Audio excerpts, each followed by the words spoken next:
빈 법당에 홀로 앉아 수천 번의 연부를 올려도 산사의 새벽을 깨우며 정성을 다해 기도해도 왜 마음속 깊은 응어리는 그대로 남아 있을까?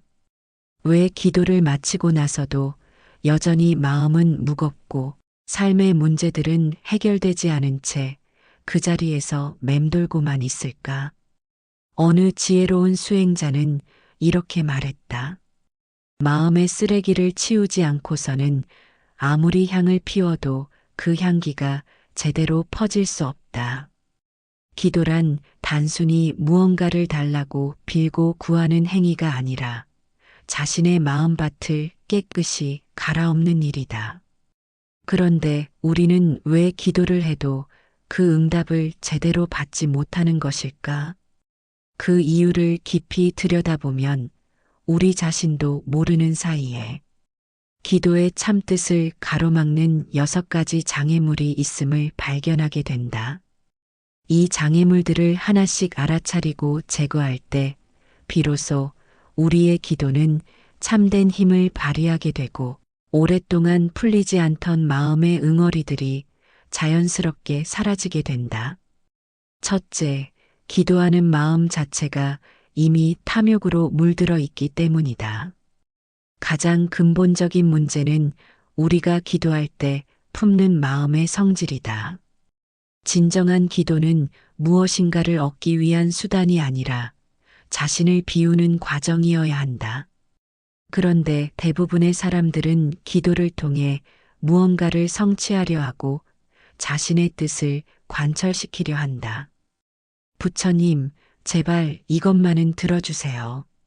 라고 간절히 빌면서도 그 마음 깊은 곳에는 자신의 욕구를 채우려는 탐욕이 자리 잡고 있다. 건강을 달라, 돈을 달라, 성공을 달라, 사랑을 달라. 이 모든 기도 속에는 나라는 존재가 더 많은 것을 소유하려는 갈망이 숨어 있다. 그런데 진정한 기도는 정반대의 방향을 향한다.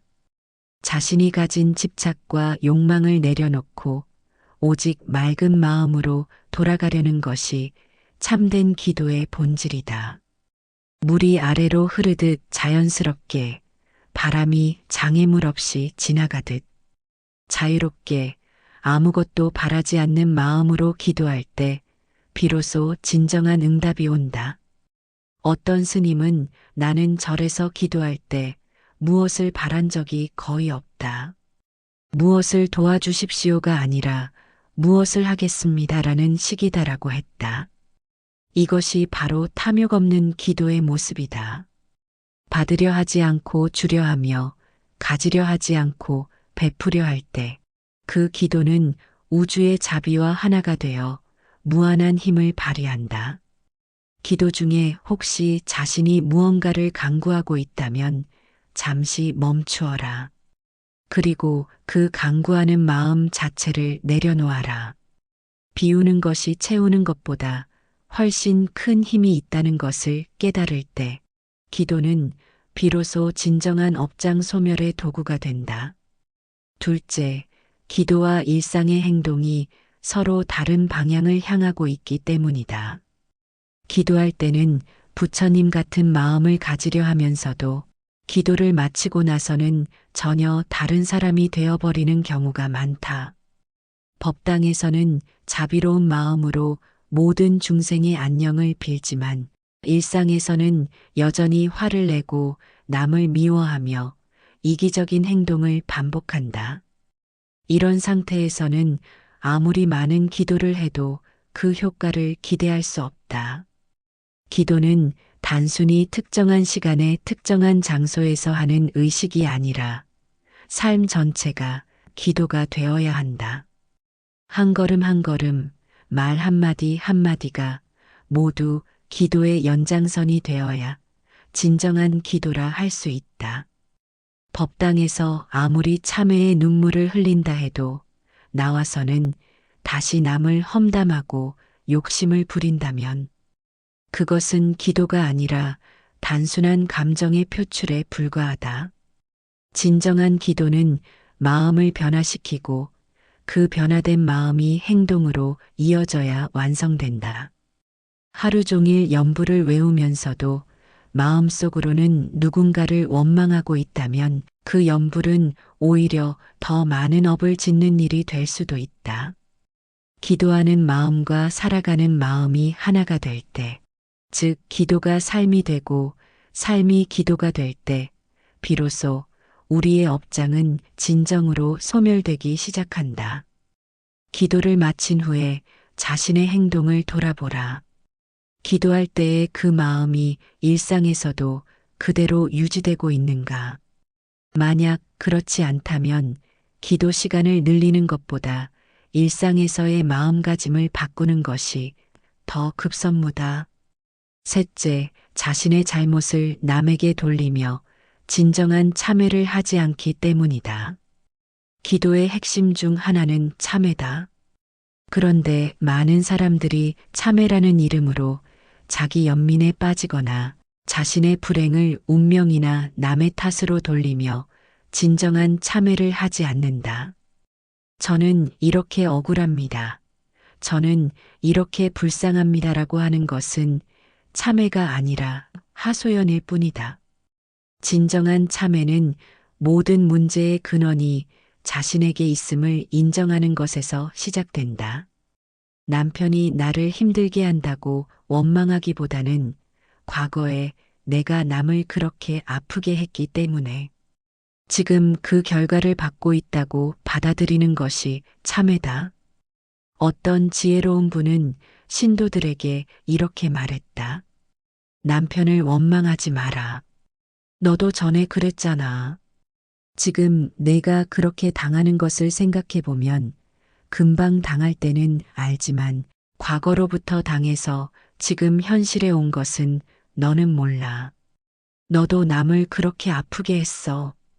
그러니까 내 탓으로 돌려. 그러면 그것이 다 소멸돼.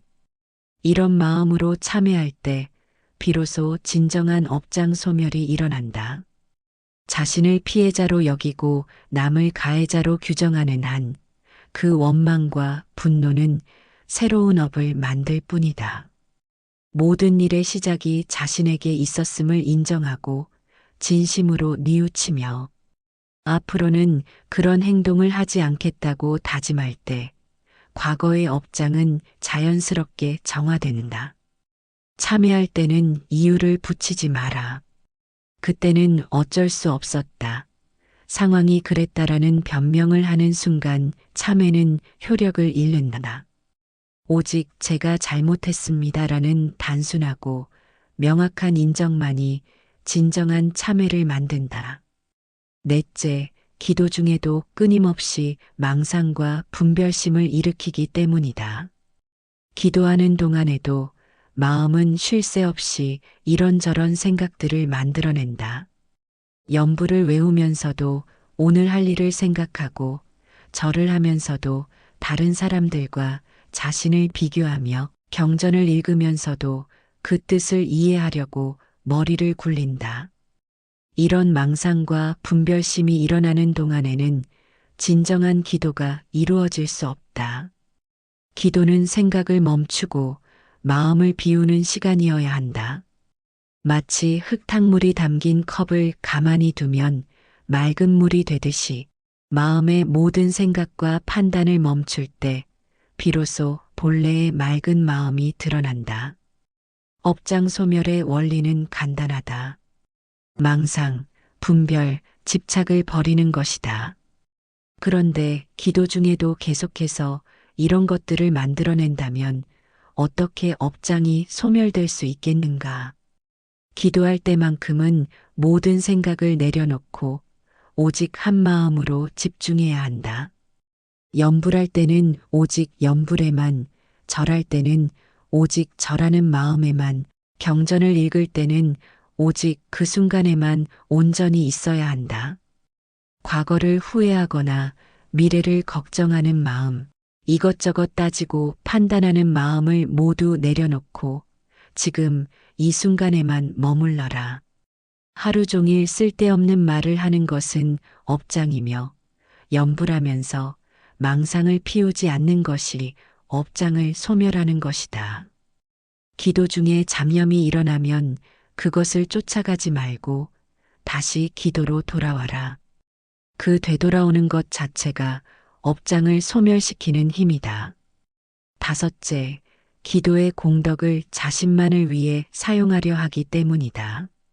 많은 사람들이 기도를 통해 얻은 공덕을 오직 자신과 자신의 가족만을 위해 사용하려 한다. 내 건강, 내 성공, 내 가족의 안녕만을 위해 기도하고 그 공덕도 자신만의 것으로 여긴다. 그런데 진정한 기도의 공덕은 나누어 줄 때 더욱 커진다. 자신이 기도에서 얻은 공덕을 모든 중생과 함께 나누겠다는 마음, 심지어 자신을 괴롭히는 사람들까지도 포함해서 모든 존재들이 행복하기를 바라는 마음으로 기도할 때 그 효과는 무한대로 확장된다. 어떤 수행자는 말했다. 우리가 매일 염불하고 경을 듣는 공덕을 원친체주에게 회양하여 그들이 깨닫기를 희망해야 한다. 우리가 성취하는 것이 은혜를 보답하고 빚을 갚는 것이다. 이렇게 하면 원친체주의 장애를 감소시킬 수 있다. 기도할 때 자신만을 위하는 마음을 버리고 모든 존재들을 위하는 마음으로 돌아서라.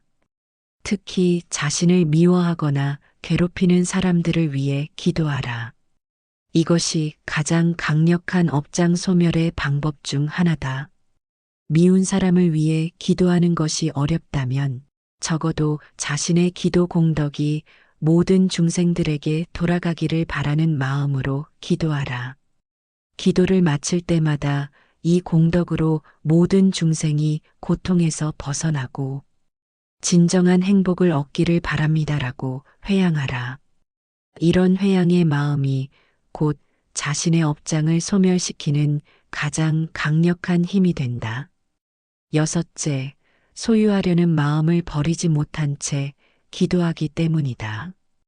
가장 깊은 차원에서 기도가 효과를 발휘하지 못하는 이유는 소유하려는 마음 때문이다. 건강을 소유하려 하고 성공을 소유하려 하며 심지어 깨달음까지도 소유하려 한다. 기도를 통해 무언가를 얻어서 그것을 자신의 것으로 만들려는 마음이 강할수록 기도는 그 힘을 잃는다. 한 지혜로운 스님은 난초를 기르면서 깨달았다. 난초에 대한 집착 때문에 자신이 얼마나 많은 고통을 받았는지를 알게 되었고 결국 그 난초를 벗에게 주어버렸다. 그 순간 느낀 해방감과 홀가분함을 통해 무소유의 참된 의미를 깨달았다. 무소유란 아무것도 갖지 않는다는 뜻이 아니라 불필요한 것을 갖지 않는다는 뜻이다. 더 중요한 것은 가진 것에 집착하지 않는 것이다. 기도할 때도 마찬가지다. 기도의 결과에 집착하지 말고 기도 자체에도 집착하지 마라.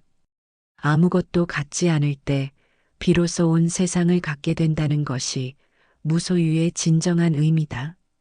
기도를 통해 무언가를 얻으려 하지 말고 오히려 모든 것을 내려놓으려 하라. 건강도, 부도, 명예도, 심지어 깨달음에 대한 욕망까지도 모두 내려놓고 오직 비어있는 마음으로 기도하라. 크게 버리는 사람만이 크게 얻을 수 있다. 기도를 통해 무언가를 소유하려는 마음을 버릴 때 비로소 우주의 모든 자비와 지혜가 자연스럽게 흘러들어온다. 그것은 소유가 아니라 존재 자체가 되는 경험이다. 이 6가지 장애물을 하나씩 제거해 나가는 것이 진정한 기도 수행이다. 탐욕 없는 마음으로 일상과 하나된 삶으로 진정한 참회의 자세로 망상 없는 집중으로 나눔의 정신으로 무소유의 마음으로 기도할 때 오랫동안 풀리지 않던 업장은 자연스럽게 소멸된다. 기도는 무언가를 얻는 수단이 아니라 자신을 찾아가는 길이다. 본래 우리 안에 있던 맑고 자비로운 마음을 되찾는 과정이다.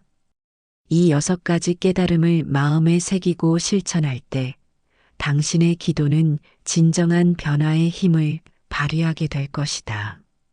기도란 결국 자신의 마음을 부처님의 마음과 같게 만드는 일이다. 부처님처럼 아무것도 바라지 않고 부처님처럼 모든 존재를 자비롭게 여기며 부처님처럼 집착 없이 자유로운 마음으로 살아가는 것. 그때 기도는 더 이상 필요 없게 된다. 삶 자체가 기도가 되고 존재 자체가 축복이 되기 때문이다.